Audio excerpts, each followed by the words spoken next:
Dear colleagues and friends, welcome to Prelude, an interview series about opera produced for educational purposes by Atelier de Blanch.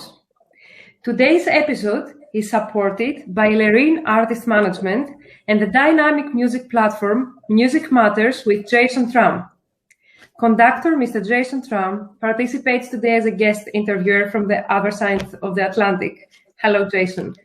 I would also like to thank Maestro Ricardo Estrada for acting today as an interpreter. Maestro Estrada is a renowned conductor, coach, and ID associate. And now we have to go to our wonderful guest for today, which is one of the most fast-rising coloratura sopranos of our days, soprano Miss Sara Blanch.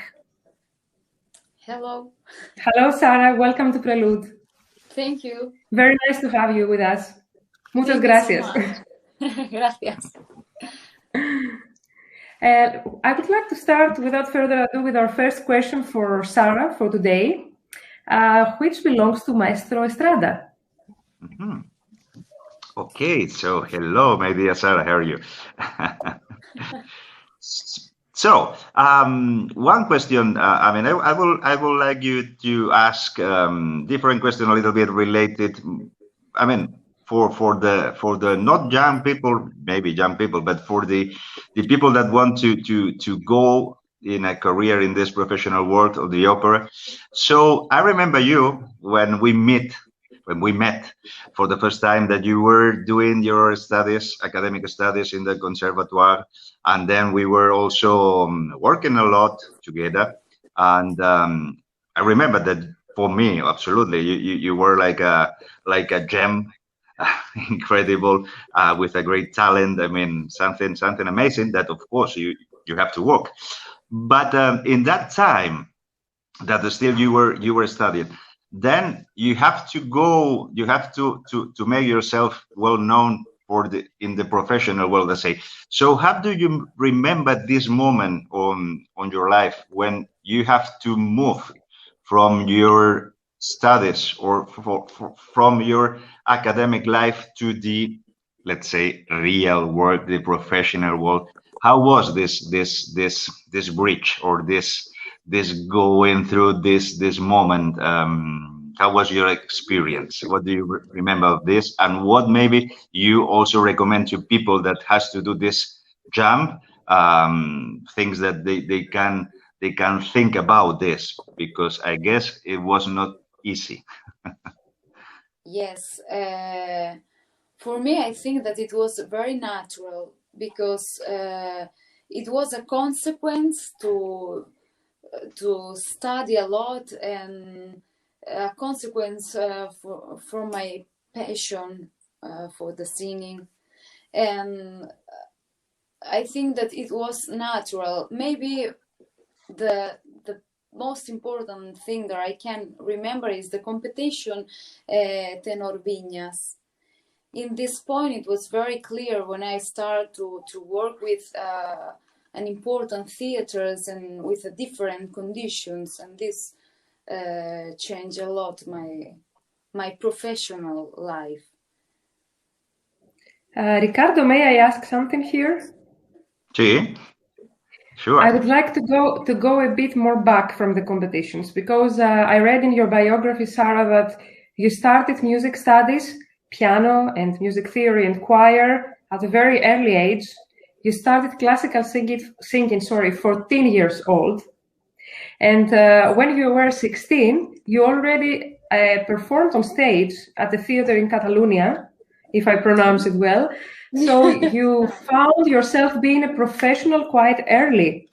And I would like to ask you, do you remember the people, your mentors, your teachers, who were the first who believed in you and supported you in order to be able to do these steps? Of course, and Ricardo was one of them. I remember very well this period with Ricardo when we were building day by day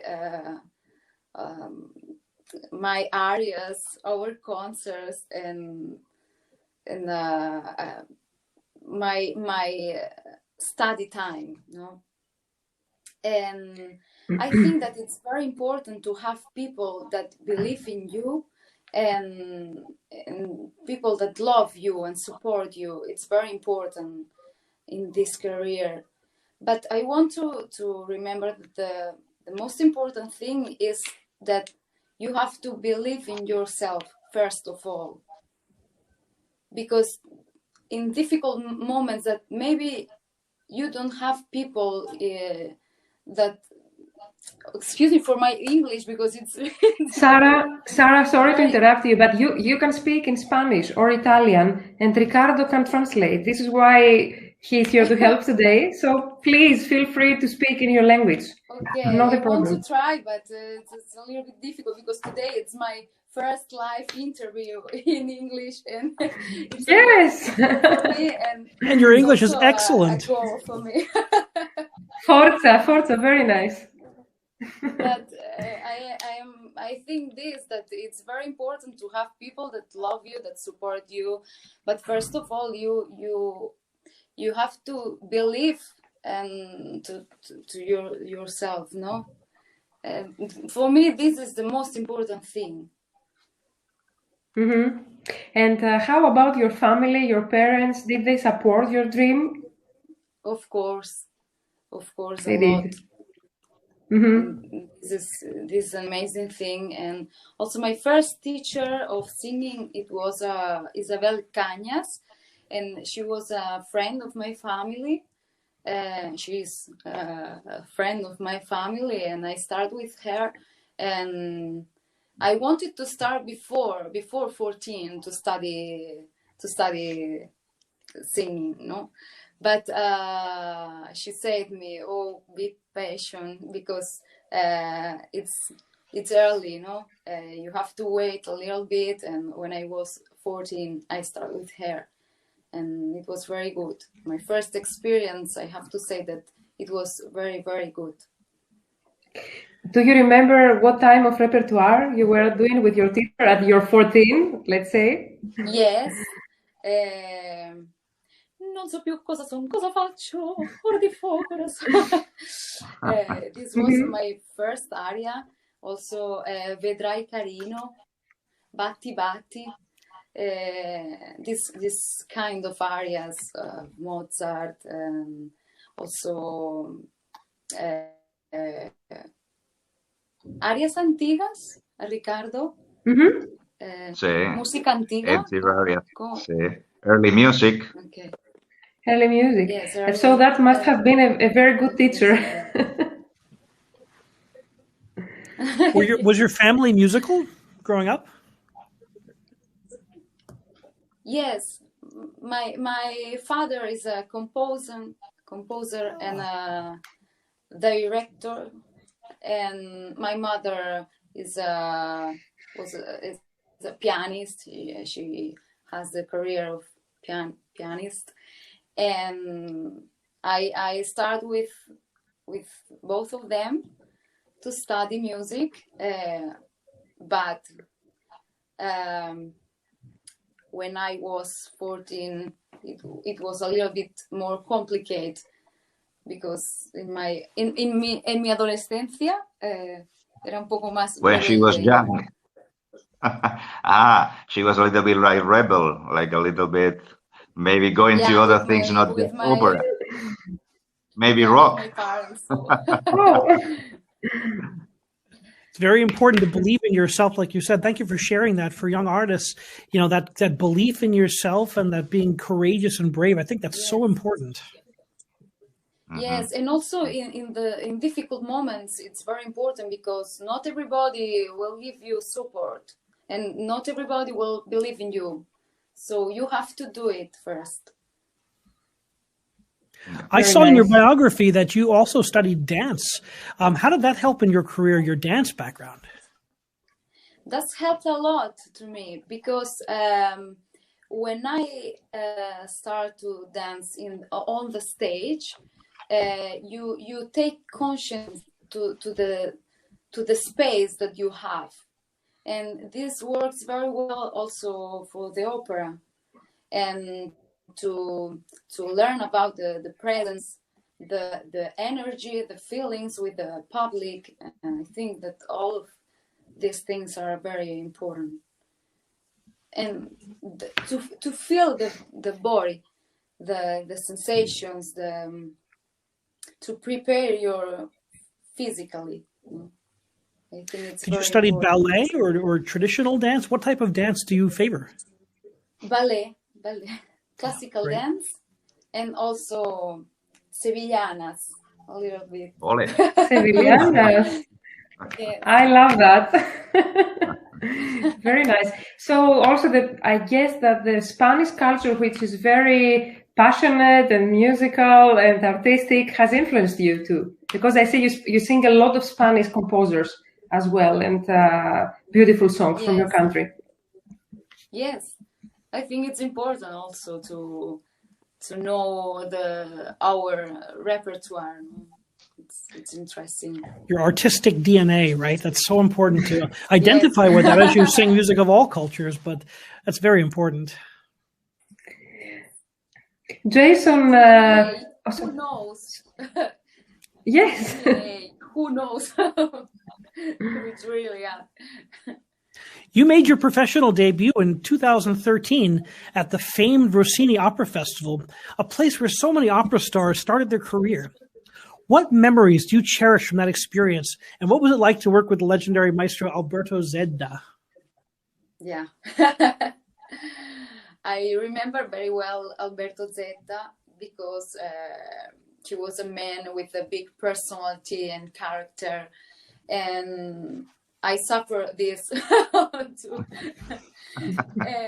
But it was very interesting because he said to us, don't sing like a kids. You have to know what you are singing in every moment, what music, what is the meaning of music that you are singing, and how to communicate this. And this was a very important thing to me because you really have to know that if you want to communicate something. And I have this recuerdo, this memory, rememberings. Yes. And then Accademia Rossiniana, it was a great experience because for me it was the first opera that I performed with an orchestra, the first classical opera that I performed with an orchestra, and in a really theater, important also, like Theater Rossini in Pesaro, and this was amazing, really a great. Did you get nervous when you were performing? Take us backstage before your debut. What were the nerves like? How do you manage your nerves as you perform? No, I didn't have nerves, but it's okay. But I have to say that when I have a performance, I prepare very well my body, my mind, and so I remember that in Rossini Opera Festival, I wake up at 6 because, for example, for the general rehearsal, we start at 12.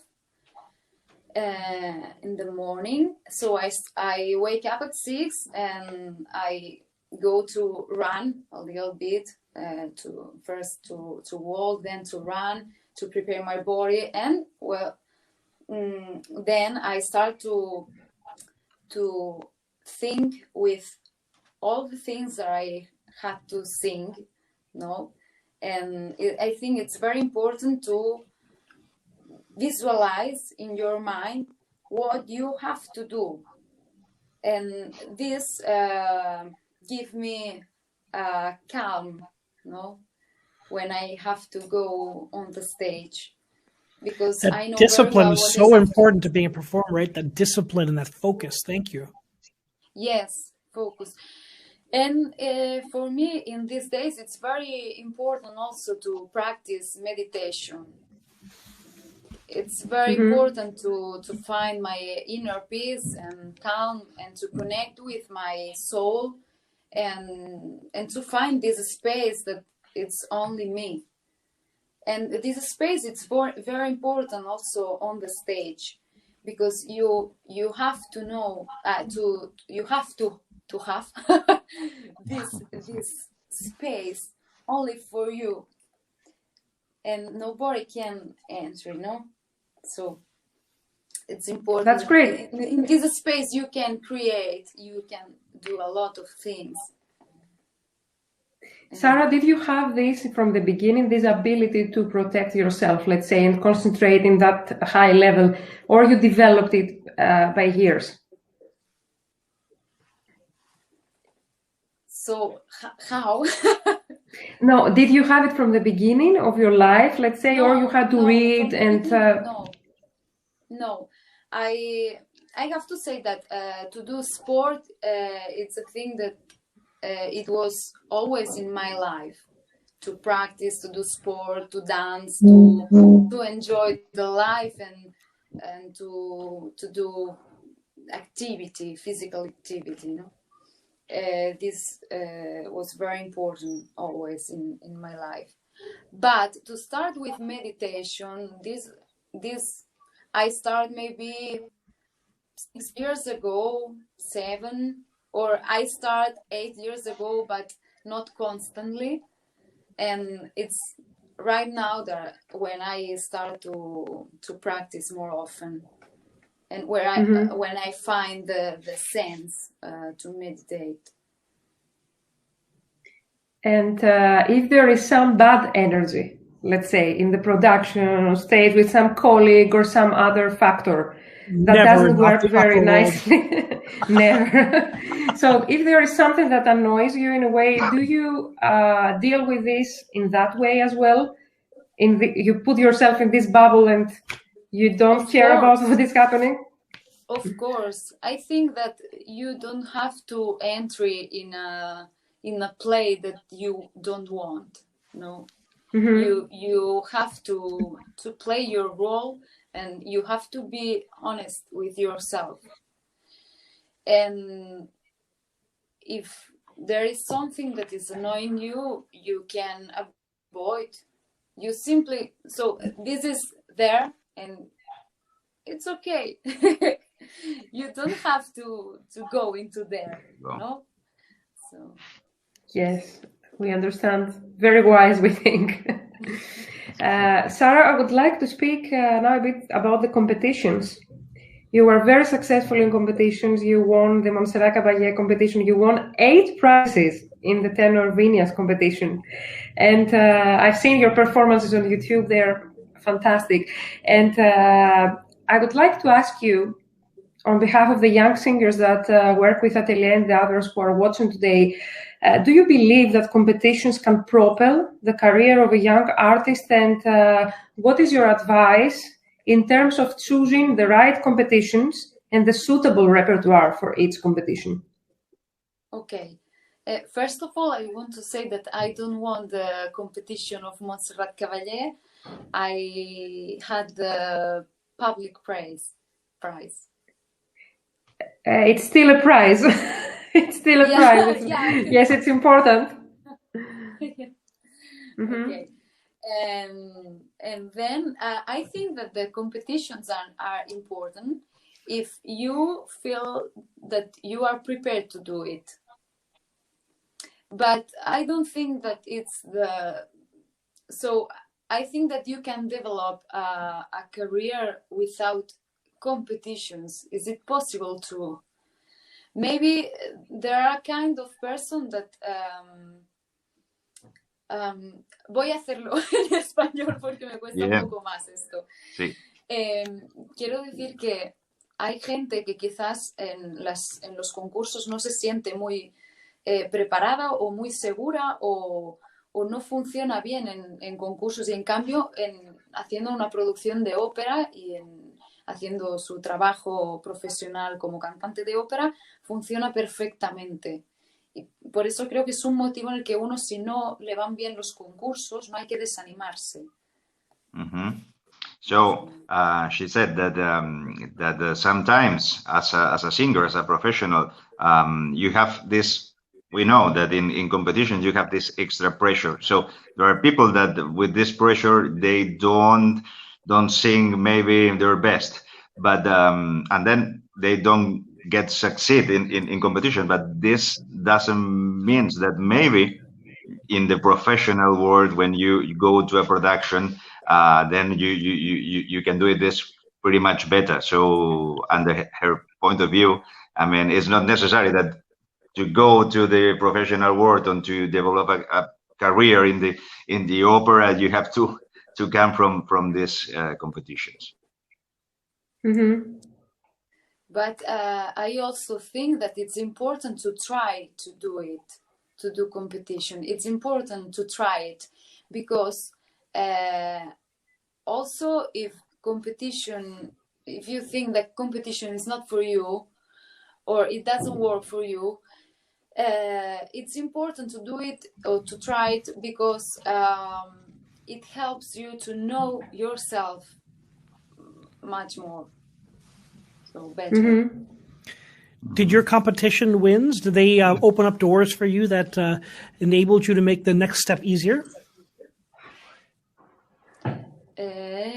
Sí. Creo que las competiciones ayudan luego a hacer el salto también hacia la carrera profesional, digamos, que pueden ayudar. Pero repito, como he dicho antes, que quizás hay gente que no se siente o no se ve capacitada para hacerlo y que esto no tiene que ser un impedimento para poder realizar una carrera. Uh-huh. Pero en tu caso, ¿te han ayudado? Sí, en mi caso sí, me han ayudado mucho. También las que no han ido bien me han ayudado muchísimo porque he visto que había alguna cosa que no funcionaba y he podido analizar qué es lo que no funcionaba. Y esto me ha ayudado para que en otras circunstancias a mí no me pase lo mismo. Mm-hmm. So she said that in competitions she did in which she was succeed. I mean, of course, it opens some doors in your professional career, but also in those in which maybe she was not succeed, or I mean she didn't get the final or whatever, but it is worthy also for her because then you can analyze what happened to you and then you can improve in your technique, in your musicality, in your art, definitely. So that's. Mm-hmm. Sara, is it wise to choose the most challenging, the most difficult areas we have in our repertoire for a competition, or we can go with something more safe? What do you think? We can go with something more safe if we are feeling more comfortable with that. Because if you have to do something very complicated, but you don't sing well, this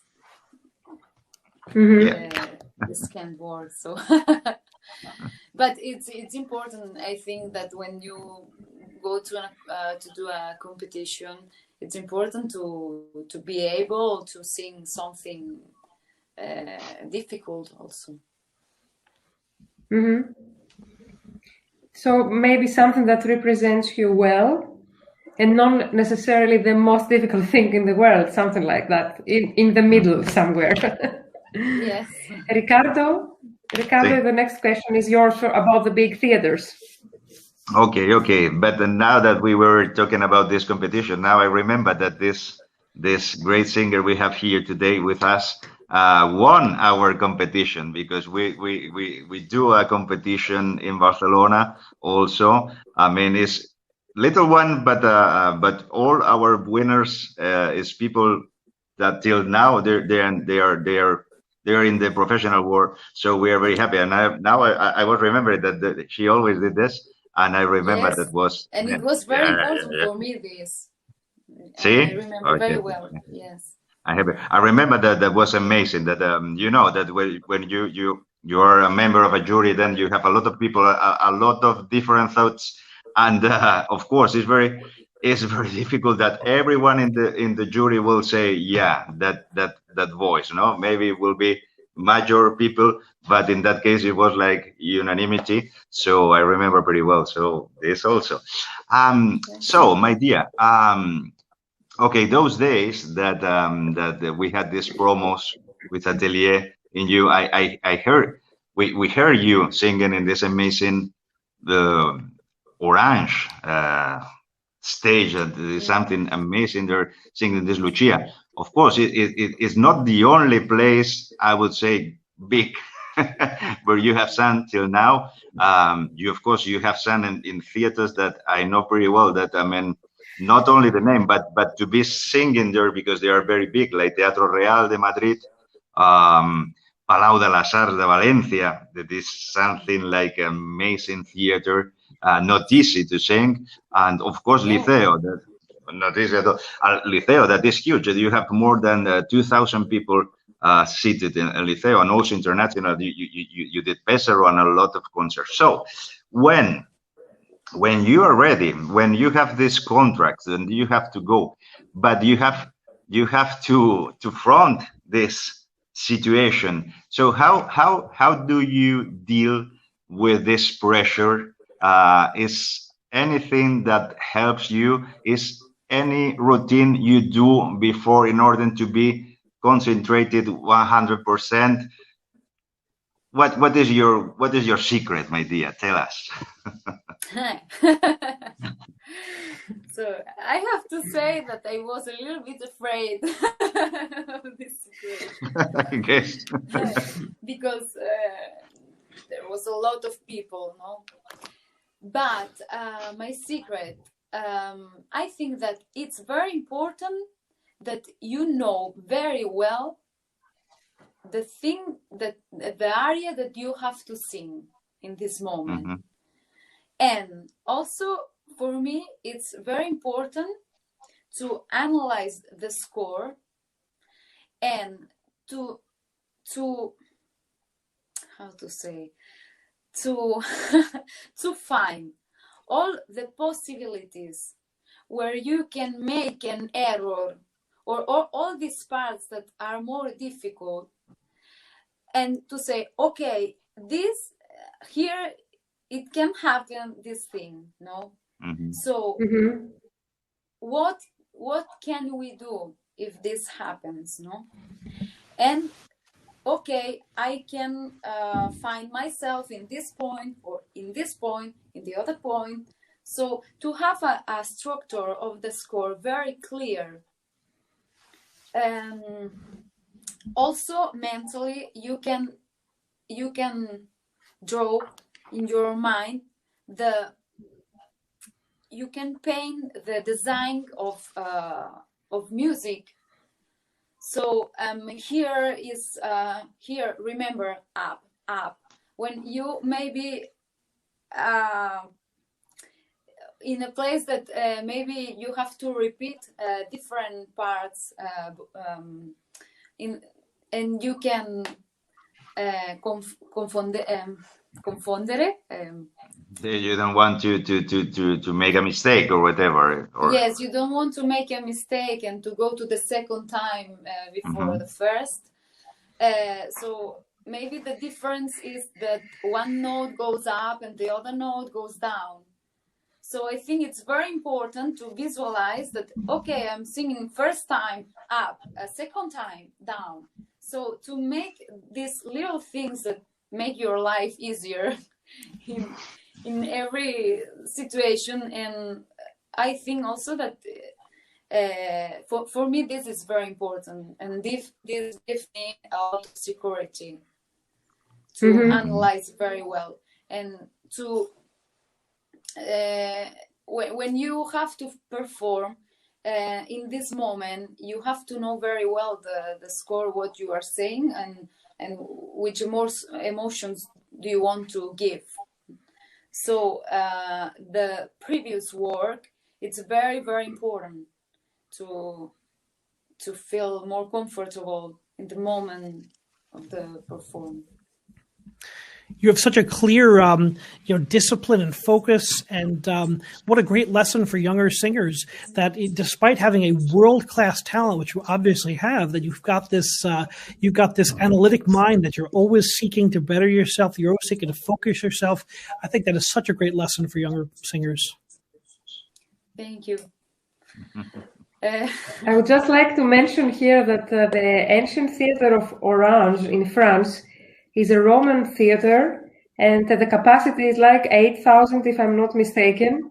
So if people go on YouTube and check Sara's Lucia di Lammermoor and Ave Maria, I think several beautiful arias from this concert, please go check them on YouTube. They are impressive to see Sara in front of these 8,000 people. And they were crazy for you after your singing. I was too. Thank you. Yeah. Thank you. Thank you so much. Sara, you're currently receiving advice from the legendary soprano Miss Mariella De Via. Would you like to share with our audience how is working with such a legend, and does the learning procedure ever stop for a lyrical artist? No. Never. I think that if you stop to study and you stop to grow up and you stop your life, so you have to continue all the time to improve, to learn, and we humans are here for this, so this makes sense for us, and this is to learn, to improve, to do our best for us and for others, and I think it's the most important thing. So to study, of course, every day, or not every day, but constantly. And Mariella De Via, she is great. She is fantastic. She's an amazing singer and teacher too. For me, the most impressive thing to work with her, it's that she knows very well how the instrument works, how to do all the things with the voice, and she knows very well the body, the anatomy. And she said to me,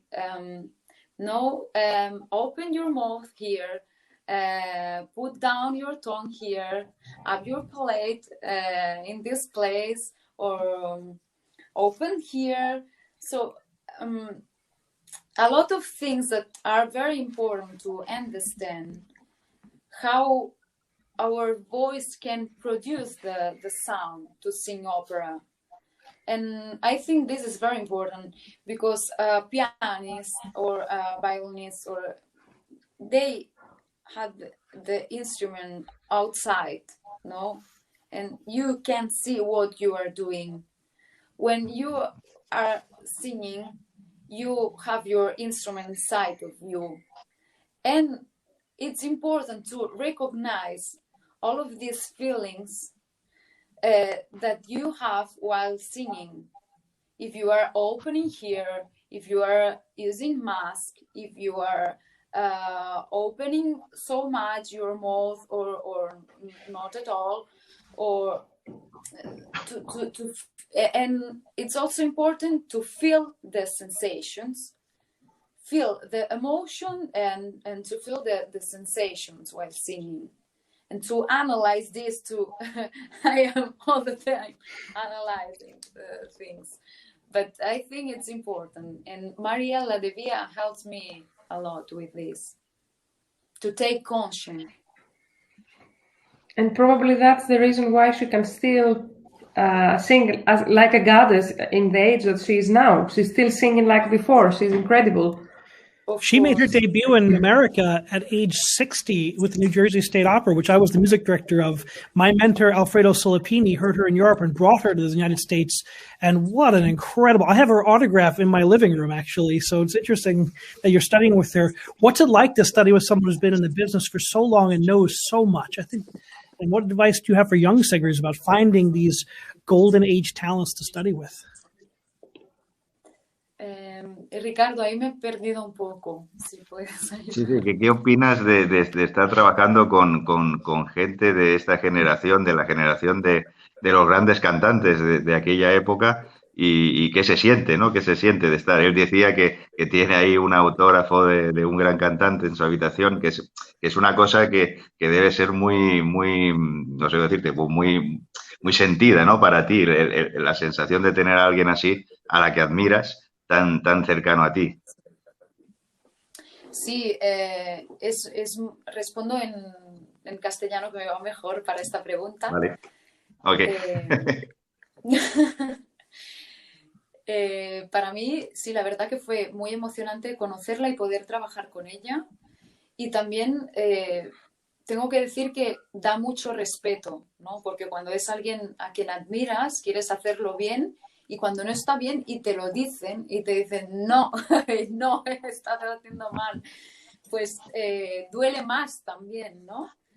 Y hay que un poco separar pues esta pasión o esta devoción que tienes por esa persona, por este artista, de tu zona de trabajo, ¿no? Y separar también lo que es tu instrumento, no tomártelo como algo personal, no eres tú quien no sirve, quien no hace bien, sino es que no estás aplicando bien la técnica, es que no estás haciendo alguna cosa bien y a partir de ahí pues corregir, ¿no? Sobre todo eso, separar un poquito pero sí que es una emoción muy grande trabajar con ella. Yeah. See, she said that it's a big emotion when you have in front of you working such a great personality. Of course, you are working. You have a little bit to separate maybe your personal thoughts because you admire so big to this woman in that case, or to these people. But you are working, and of course, you many times when meanwhile working, of course, you want to give your best. You have. Always, of course, but more when you have in front of you this people working with you. So you give the best, and you think this is the best, but many times the reality is this person tell you that no, this is not good. That you have to improve, whatever. So you don't have to feel that you are not able to do it, but you have to just always think in positive that. You have still way to make it better, because from these people for sure you will learn a lot of the singing, but also the stage experience, of course. Opera tradition is so rich, and for someone like yourself to connect with the previous generations, that's so exciting, because in the future that's going to be you that does that for the young singers of tomorrow. Yes. I hope. Very right, Jason. This is a big responsibility. But Sara? I'm learning a lot also while I'm performing with great singers, like just now with Ambrogio Maestri, Violeta Urmana, Ermonella Yao too, to say it's also very important moments to learn something, so that's great. Sara, I would like to also ask at this point, is there one teacher for a singer, or at each stage of one's career there is a teacher for each stage. So you had one in the beginning, when you started, you had another one, and then at the stage you are now, you probably need somebody to refine a little bit more your special repertoire. So do you think that somebody should have just one teacher, or there are different teachers for different stages? In my case, different teachers. In my case, I don't know for other singers, but I think that to learn from different teachers, it's okay. And maybe you are working with a teacher for a long period, and then you need to change and to work with another, not because the teacher before it was not so good, but because you maybe need to hear the same thing but in a different way, to realize something. Yes. Yes, it's live. So I think it's important to work with different people, also different repertoires, and the most important thing is to learn from other people. And if you feel that you need to change, of course you have to do it. So if you're open and willing to learn and you never stop developing, then you're going to find these people in your path probably, and you're going to follow them and learn from them. So just be open to possibilities and to learning. Sara, you specialize, as we know, in the lyric coloratura, soprano repertoire. You have very successfully performed Norina, Lucia, Adele, Adina, König in der Nacht, Fiorilla, just to mention a few. You have 25 roles in your CV, 27 roles, performed on stage at a very young age already. So I would like to ask if the repertoire choice was clear to you from the beginning of your career, and if you believe that choosing a very specific fach of repertoire makes a young singer more marketable or not. So for the last question, I don't believe in that. Because I think that you have to sing the repertoire that it's good for your voice, and you don't have to think to be famous or to. So you have to build your career day by day, step by step, and the consequence will arrive. No, this is my answer for this question. And for the first question, you said me. I can repeat. I said that you have so big success in the repertoire that you are singing, and I wanted to ask if it was clear from the beginning of your career that you should be singing this repertoire and not fuller repertoire, like lyrico or something like that. You sing the light lyric coloratura. So, did you decide from the beginning, or how it happened? I think that it's a combination in for me, I had always a big interest to high notes, no? So I wanted to explore my high notes, and for this it was natural to sing high repertoire.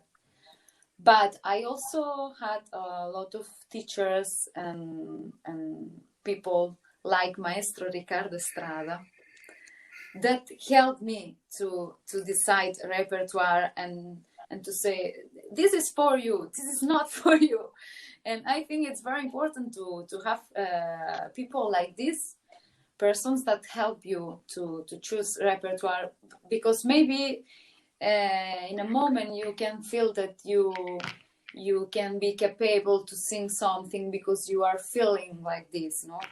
But not. Maybe your feelings are ones and your voice is other, no? And so True. I think that it's important to have teachers and repertoires and people that guide you a little bit. maybe the soul has to wait a little bit, because we usually all the singers, we have dramatic soul, but the dramatic soul has to wait a bit, because at this point we should also touch the fact that some people who potentially have a more big voice, should they rush to go to this bigger repertoire, or it's good to stay to Mozart, bel canto, and train themselves until they are ready in body and vocally to go to the heavier repertoire? What do you think? Yes, I think that to do heavy repertoire, you are in time, all the time in time. I don't know how to say. Estás siempre a tiempo. Sí. You always have time to go to this repertoire. You will. Exactly. You always have time to sing heavy repertoire, but not to invert this thing. If you start with a heavy repertoire, then it's much more difficult to go up. And I think that it works well if you start with high repertoire, and then you can observe how your voice develop, and in the future maybe you will sing heavier repertoire. Very nice. Next question, I think, belongs to Jason. Sara, the COVID period has been so hard for everyone in the arts, all of us on this call especially. But how has that taught you about yourself? What self-discoveries have you made during this period? And how will that help you as we go into the next chapter of performing again? I need a translation. Sí, Sorry. dice que no. Dice que claro, ahora tenemos toda esta situación del COVID, donde bueno, todo se ha parado por un tiempo, y él te pregunta cómo te ha servido este periodo, este paréntesis, qué has descubierto de ti misma, qué has hecho, a lo mejor pues para desarrollarte tú como artista, y qué objetivos o qué metas te estás planteando más allá de toda esta situación. Okay. Thank you. I'm sorry. No, please. No, sorry, please. For me, this period, it was very, very interesting, because I had nothing. I was alone, and like a singer, I didn't have a pianist with me. I had only my voice.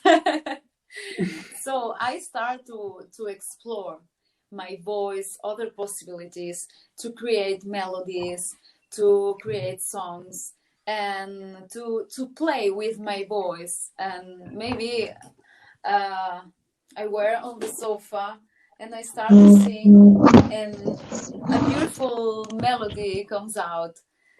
And this made me feel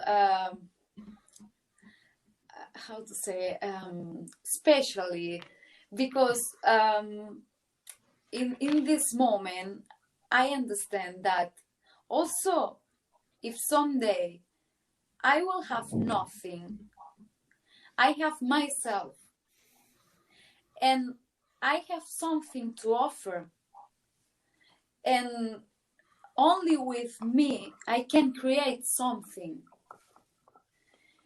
And this is magical. So, and this is a beautiful thing, not to search all the time outside of you. There is not only theaters, the agents, and the personalities, and it's not everything outside. You have a lot inside of you, and you have to search here. And for me, it was important because I thought you don't have to lose this, never. Although, also, if the things don't go like you want, but you have yourself and you have a lot of possibilities. Thank you so much for sharing that. That's such a personal and such a beautiful story. We've all had to find these different ways to make our art come alive when we're not performing as much, and I think that's just beautiful. And to hear you finding your voice in a different way is really a beautiful thought. Thank you. Yes. What are some roles that you? Jason, Oh, sorry. No, I just wanted to say that it's a very good advice for young artists to the singers that we are working with in Atelier and all other young artists to know that they have themselves and they are complete, and they also have other talents and other skills that they can work on and develop in case something doesn't go well with their music dream, and this actually will make them better in their music dream, in their the pursuit of a career. So what Sara shared is something really, I think, great advice to stay with us. Thank you, Sara. There's so much to learn from our colleagues, and to hear these stories, it's inspirational to all of us. So thank you. What are some of the roles you'd like to do in the future as you come back and as the operatic world opens up in full again? What are some roles you have your eyes on? And then a second part of the question is, do you have any plans to come to the United States so that the American audiences can hear your talent? Of course.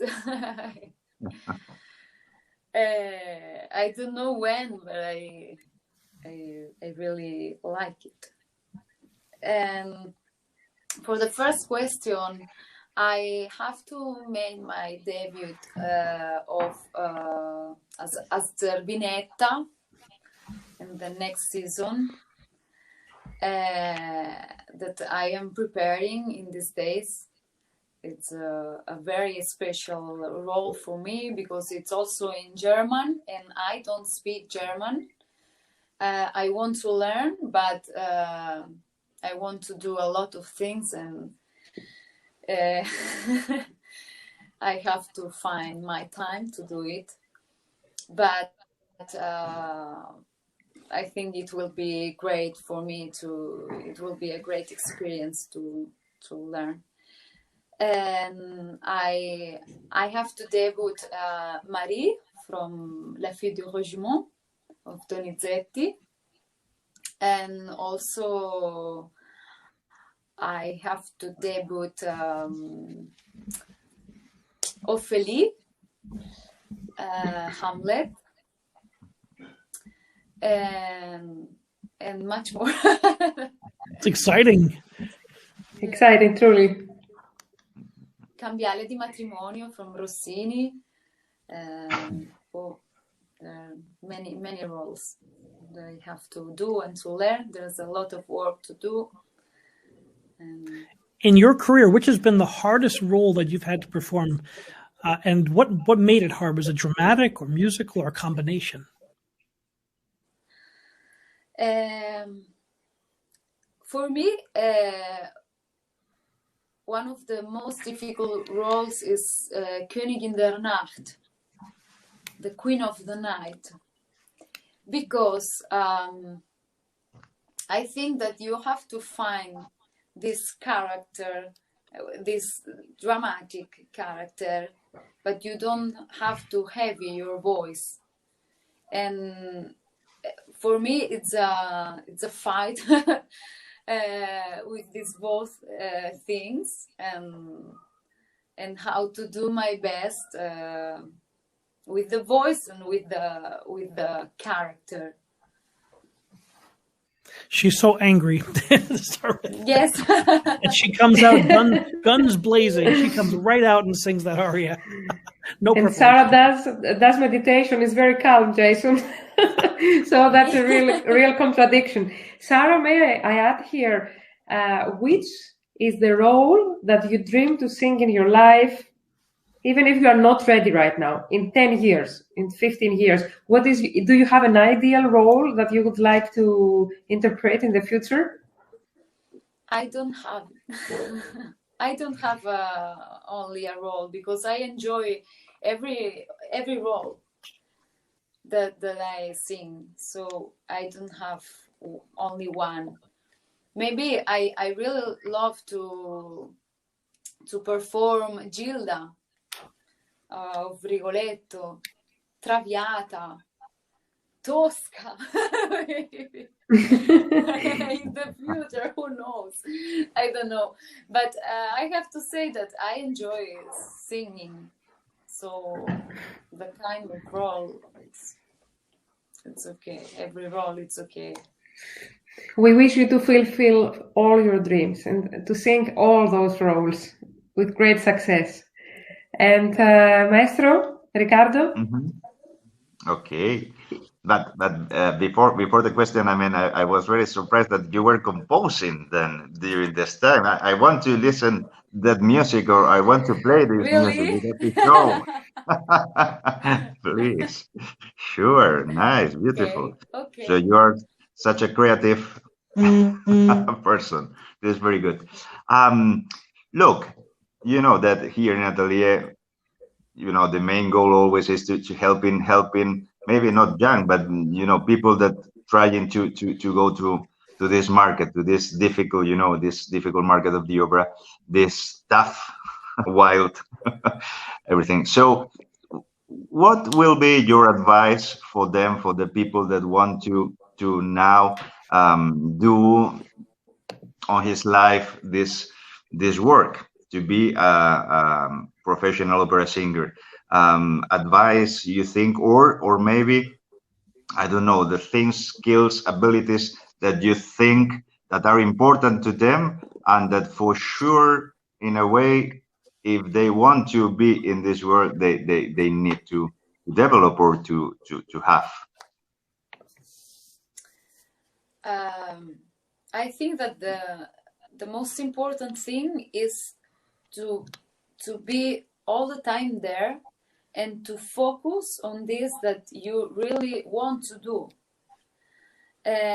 Don't let that nobody else say to you, this is not for you, maybe you have to do this other thing, or no, you have to focus and to follow your path. And I think this is the most important thing. Also, if you are doing competitions and that these competitions are not working, if you believe in this that you are doing and you believe in your dream, you have to follow your dream. I think that this is, for me, it's the most important thing, to be constant, to study, to prepare yourself very well, physically, mentally, and musically, as much as possible. Maybe rejection is a way to reconsider what is not going well and what we can fix, instead of being depressed when they reject us. We should take it as something good, because rejection gives us the chance to reconsider and to retrain ourselves, right? Right, of course. And then I think that it's also important to explore your possibilities. What is the thing that you are doing best, no? The thing that you can give your best. And I think this is important, because every people have something to offer in the world. So I think that it's important to find this thing. Maybe it's not an opera singer, it's another thing. You have to find what do you do for your best. Yes, beautiful message. And somehow this message, I also speak to my colleagues now, I think that it cancels any kind of bad competition feeling like that everybody is unique, everybody has to offer something unique. So we are all colleagues and we all have to offer something in the world instead of competing negatively. Of course. There was a period that I was thinking that what I have to do, everything is done in the world. What can I offer? What can I do? No? What can I sing? If there is Nathalie Dessay singing like the best. No, what can I afford? But then I understand that I have my own personality, and I can give something different, and every people is different, so every person is different, and everyone has something to tell. And I think that this is important, because this made me doubt in the past. Thank you very much. At this point, I would like to mention that Miss Sara Blanch and Maestro Ricardo Estrada are giving a masterclass with Atelier d'Excellence on light, lyric, and coloratura repertoire from the 12th to the 15th of April. And we are very honored and excited to have you for such a repertoire, because we haven't had a masterclass for this specific theme in the past. And I would like you both to tell to our audience, how are you going to approach this repertoire, and what kind of work can we expect from you to do with the singers? Please. Sara. Ladies go first. Divas first, please. Yes. Okay. No, I want to share with the singers everything that I think that can help to them, and to explore their instrument, their voices, and to connect with the feelings, and to how to sing with these emotions, how you can give this emotion so through the singing. So, and of course to explore and to build a technique, if it's possible and we have time, to find solutions, and I hope that I can offer this. I am sure that you will give them some of your fire, because I see so much fire when you sing. It seems as if you don't see the thousands of people. You do it with so much joy and so fearless. So I wish they get that from you, this self-confidence and conviction. And Maestro, Ricardo? Well, here it will be already my 4th course. I'm very happy about this. I'm very happy also always level of singers coming to these courses. That is amazing. I mean, I feel so fortunate to work with such great people, such great singers. So it's a joy to, I mean, it's not a work even. I mean, it's just like exchange. So always very interesting. Well, with me, always working, as people know, in the score, in the words, in the colors, in the way of telling the same, with the same notes, with the same music, with the same rhythm, but always the difference for a singer. We know that a singer has to sing. This is for sure. I mean, there's something very stupid, but this is that. I mean, if you don't sing, you cannot do anything in that world. So of course, this means the mechanical, the appoggio, the breathing, a lot of things, and then to know the score, you know, with the values, with the words, whatever. But then what makes the difference between one singer and another one is how you move all these technical things in a way. So here comes the rhetoric. Why I'm telling this word in that way and not in the other. Why I'm doing this breathing in that way. Why I'm taking this breath in this dramatic way or not. There are a lot of things. So what I do is giving options, is giving ideas, is giving options. Then people take, and I mean, music, the beautiful thing of the music, and more in singing, is that it's so subjective. We have something to follow, that is the original score from the composer, but then we give our life. And in this, that seems that is the most easy thing, is the more difficult thing. But in this thing, in this part of the way, is when you can get as a singer to sell yourself a big difference in order to go to theaters, to the agencies, or to artistic directors. So we will do this, depending what people will bring to us in this coloratura high world. But in this coloratura high world, a part of the high, then you need to express what you are telling. So the work will be for sure interesting and beautiful. And there will be a lot of competition with high notes in this masterclass, I am sure. And we have to mention here that Lerina Artist Management offers an incredible opportunity to young artists to audition for them and get a consultation by Mr. Vasco Francanzani, Sara's agent. And AD wants once more to thank Lerina Artist Management, because we think that by participating and supporting AD's mission, they do a very noble thing. They participate in all these activities pro bono, wanting to support the young generation of opera singers, especially now under the pandemic, that our community is so impacted by all this that has happened. So thank you very much, Lerina Artist Management, for your noble work with AD and in general. And thank you very much, Mr. Jason Tramm, Maestro, and your wonderful music platform that supports Prelude, The Music Matters with Jason Tramm. Please follow them on Facebook, and please subscribe to their YouTube channel to watch some amazing context there. Interviews like what we do here at Prelude, but very versatile actually, from different kinds of music.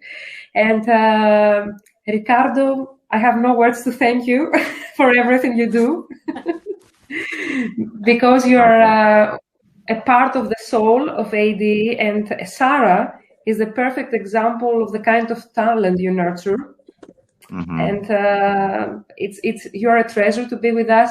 At this point, I would like to say also that Mr. Sunny Boy Gladla, AD creative director and my alter ego, as I call him in AD, couldn't be here today because of personal reasons, but he sends all his love to Sara and to Jason and Ricardo and to all our audience.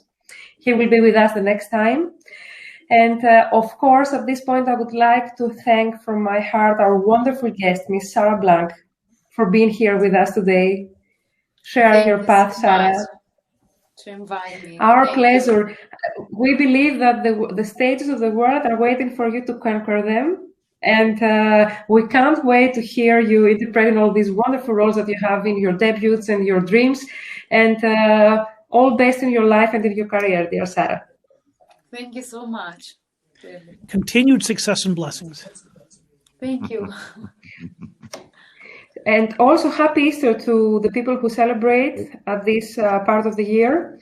And blessings to you and your families. Our thoughts are with the people who are impacted by COVID-19, artists and non-artists.